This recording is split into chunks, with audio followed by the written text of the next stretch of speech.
Hey guys, welcome back to Reignited once again. Now, we have a really fun mini series here for you. You've seen me work on a Power Stroke before, you've seen me work on a Cummins before, and this time, you guessed it, we're working on a Duramax.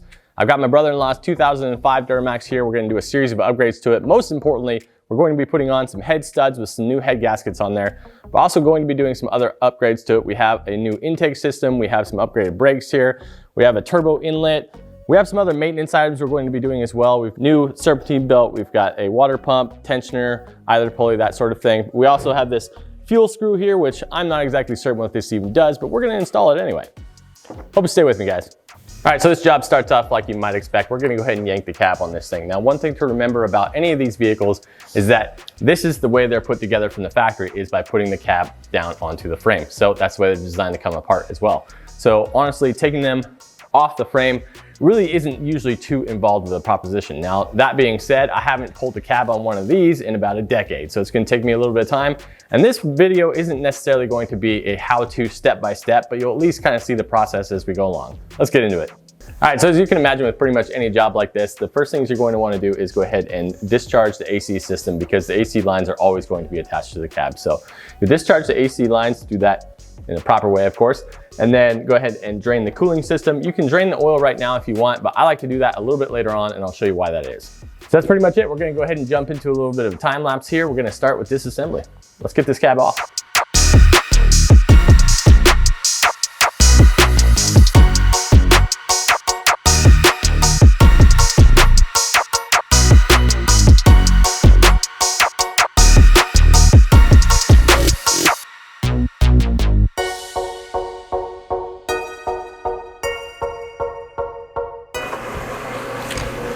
Oh yeah. Okay. Yeah. You all know me and my favorite tool, fan clutch removal time. Yeah, that's working. Sweet. Nice.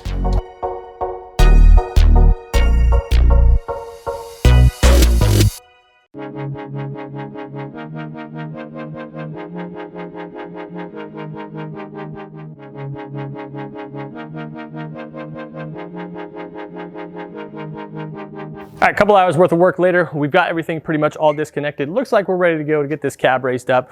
As usual, there'll probably be one thing or another that we miss, but that's the reason why you go real slow and just tap it up a little bit at a time, see if there's any sort of wires or anything that's straining. Don't just jam that button and go, because inevitably you will break something. So we're gonna start running this thing up. We went ahead and got the AC discharge, all the lines and hoses disconnected. We have the steering shaft disconnected, trans disconnected on there. So basically, anything that we feel like is connected, but again, like I said, there might be something we're missing. So let's get this thing off.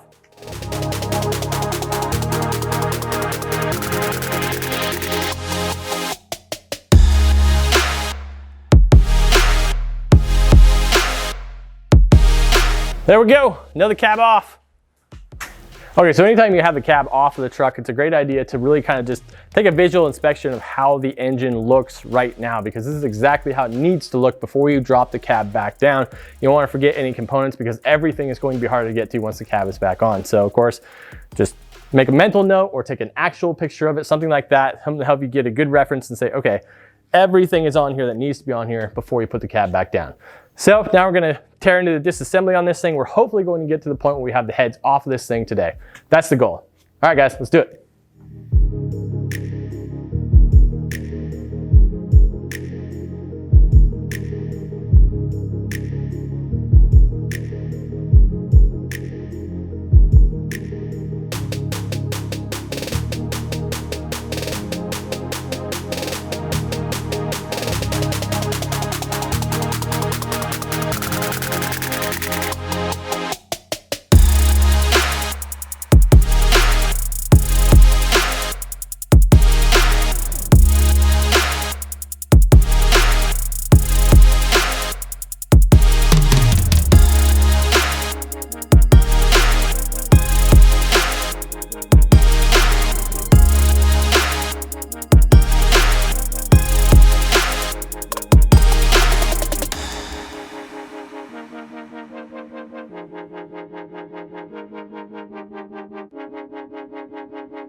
Ho, ho, ho. Yes, sir. Like that, man. Very nice.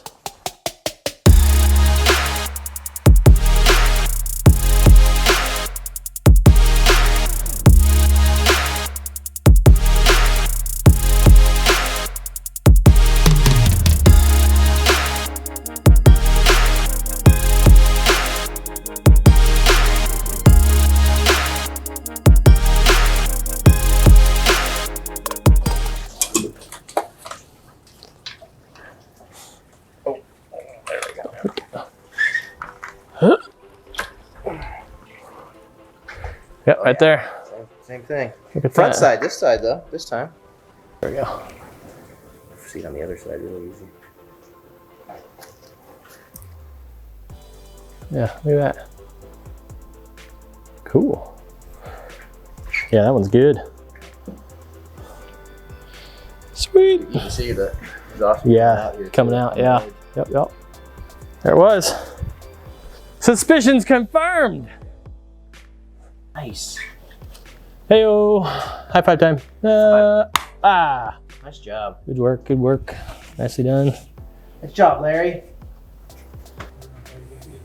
I don't either. It's a lot. This guy's gonna put it all back. It's a lot, right? You take it all apart and you're like, oh, dang. Because, I mean, physically, the engine's not very big. No. And once you take all the heads off and This everything. looks really simple right now. Yeah. Yeah, this reminds me a lot of the 6.7 Ford that I did. Very, very similar. Way more complicated than it needed to be. Yeah. Just a lot of stuff.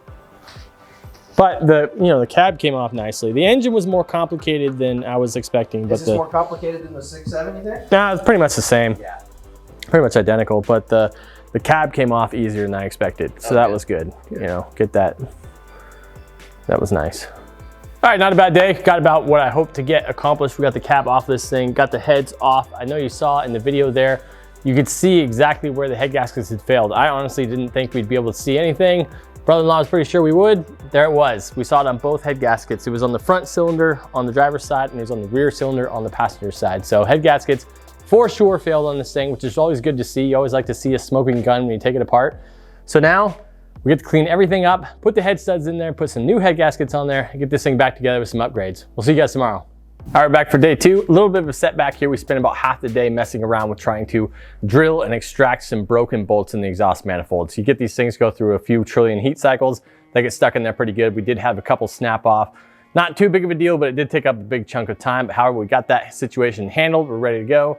Now we're ready to get these head studs installed. All right, so when I put these head studs in here, you want to make sure that the stud holes are clear of any obstructions, any kind of debris whatsoever. Go ahead and blow them out, run a tap chaser through there, anything to clean those things up so you don't have anything in there that could affect your torque values when you install the studs.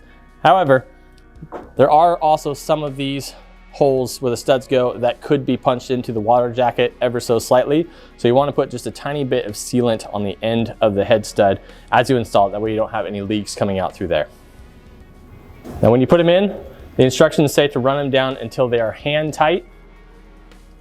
I will take they're Allen keyed on the top, and I'll take an Allen and ever so slightly give it a little right off the bat after you feel like it's fully seated, just to make sure that it's all the way down. Do not crank down on them because that also will affect your torque values when you're attaching the nuts on the end.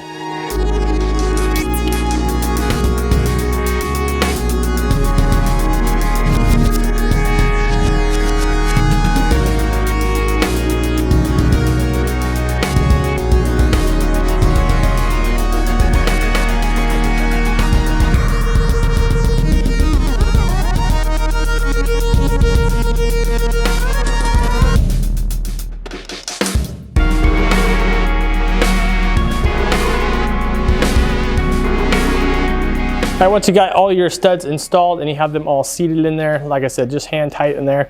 Make sure your sealing surface is as clean as it can possibly be. Now it's time to install your head gaskets. And on these head gaskets, they're labeled left and right, and also which side is the top side. So can't really mess that up, but even so, when you go ahead and install it, get it put on the dowels, and then visually verify that all of your ports match up with everything, just to make doubly sure that you have this thing on correctly. But if you do, time to put that cylinder head back on. Yeah.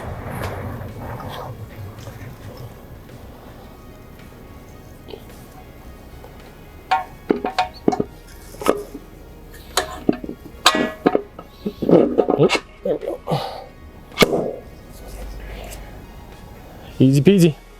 All right, so when you put these things together, you have your washer, you have the nut, and you have the provided lube. So you want to go ahead and put the lube on the washer and on the nut itself. You can even put some on the stud and then go ahead and tighten them down. Now these studs are from PPE and their torque spec recommends 3 equal steps up to 150 foot-pounds. So we're just going to go 50, 100, and then 150 for a final pass. Now, as far as the tightening pattern, they want you to go center first and then go in a spiral pattern, spiraling outwards to the edge.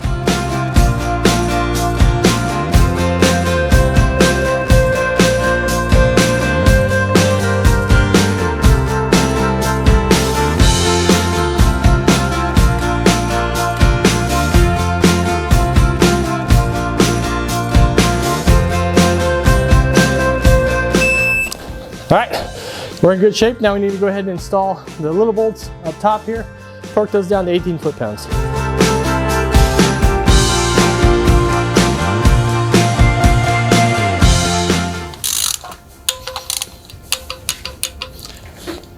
All right, all of our bolts are all torqued down here. This head's ready to go. We're gonna switch on over to the driver's side, but you've already seen the process, so let's get it going. All right, day 2 progress report. Unfortunately, we did not get nearly as far as I was hoping to today. Those broken bolts in the exhaust really set us back. We were running around town all morning trying to get different sized drill bits in there so we could drill this thing out. Cast iron steel mixed with the hardness of steel bolts does not make for a fun time, but I think we finally were able to get that dialed, we were able to get that sorted out, and we're able to make a little bit of progress on the truck. We were able to get the head studs installed, got the new cylinder head gaskets, we got the cylinder heads reinstalled, and we got them all torqued down. So the engine itself is ready to be fully reassembled. Now you're gonna see that in the next episode of Reignited. We'll go ahead and put everything all back together again, get this cab back on here, get those upgrades put on here as well. We'll take this thing for a drive and see what it's like. I gotta say, it's been really fun having Kelly, my brother-in-law, here. He's been able to help out with the build. It's fun to have somebody else in the shop, somebody else to banter with, go back and forth with. So that's been nice. Hope you guys are enjoying the Duramax build so far. And as always, thank you always for all of your support that you have. We'll see you next time on Reignited.